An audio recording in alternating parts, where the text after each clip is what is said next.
What's up, everyone? You know who I am. I'm Jack Slater, aka the Comic Outlaw. Yeah. And subscribe, man. Hit us up. And right now we're doing Fantastic Four, issue 52, special one, the first appearance.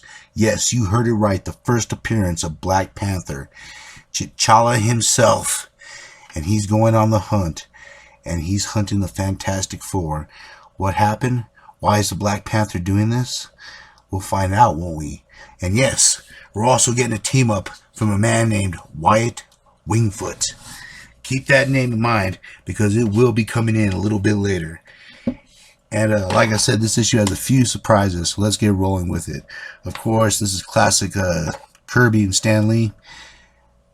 And they're flying around in a new ship that the Black Panther had got for them, the Chieftain, the head man of Wakanda, one of the richest men in the world, the most powerful.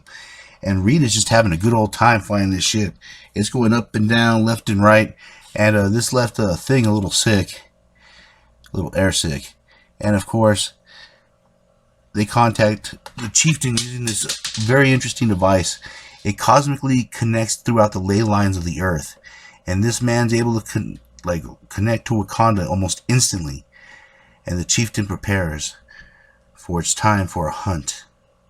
Yes, he's bringing the Fantastic Four here under false pretenses.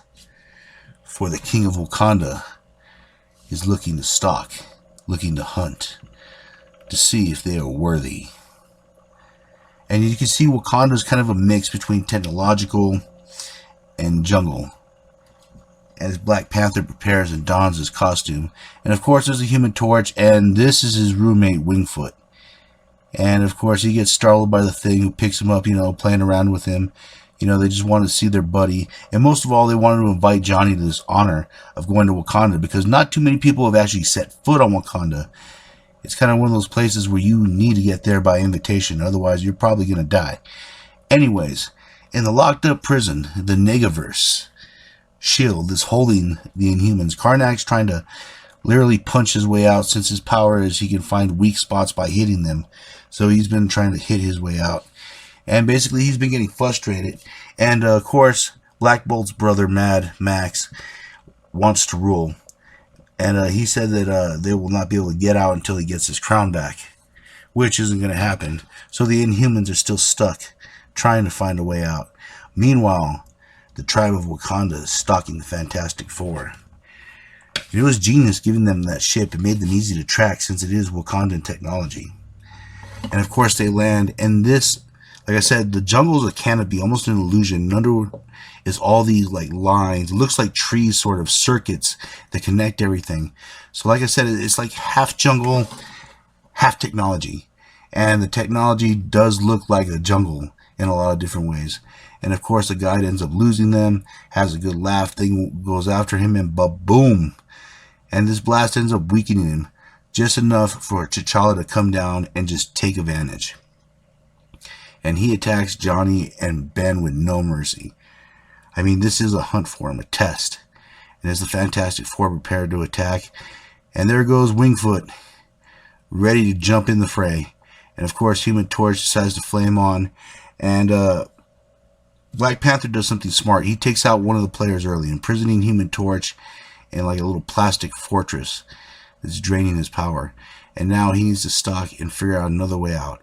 And I guess Wingfoot is part Native American, or is Native American, I don't know. And he's trying to advise Thing not to smash anything, because of course everything might be booby trapped. He says that these people is one of the greatest trackers in the world, so that's kind of why I was thinking that. But it's comics, y'all.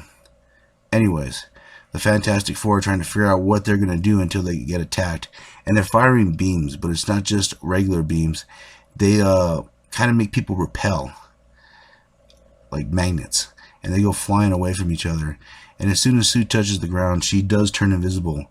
But the Black Panther has senses, and he can sense her, but she gets by a generator in order to kind of throw him off. And it was smart, but not smart enough. And of course T'Challa comes in and he just knocks her out. And of course he doesn't kill her. That's not the point of this.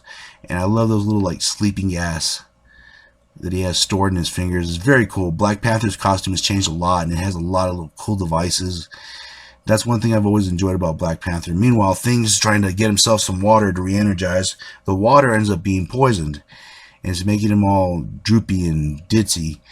And Black Panther, of course, is taking advantage of this so he could take him hand to hand. And, of course, he ends up neutralizing the Thing. And basically, T'Challa has picked the location. He's battling on familiar territory, so he does have the home field advantage. Meanwhile, Wingfoot is trying to get to the communications to see if he could knock them out and start basically just taking apart the fortress, taking apart the power, seeing what he could do to actually stop Black Panther's communication system, his powers, and most of all the booby traps that are scattered all over that jungle-like area. Meanwhile, Reed Richards, of course, squares off against the Black Panther, and he just turns out the lights, and Black Panther can see in the dark, basically, and he just beats the hell out of Reed. Like, he takes Reed to school. And, of course, Reed is kind of gloating, I'm Reed Richards, blah, blah, blah, blah, blah. He gets trapped in titanium cuffs. The tableau is about to be complete. He was about to bring the curtain down. And, of course, the Human Torch melted his way out.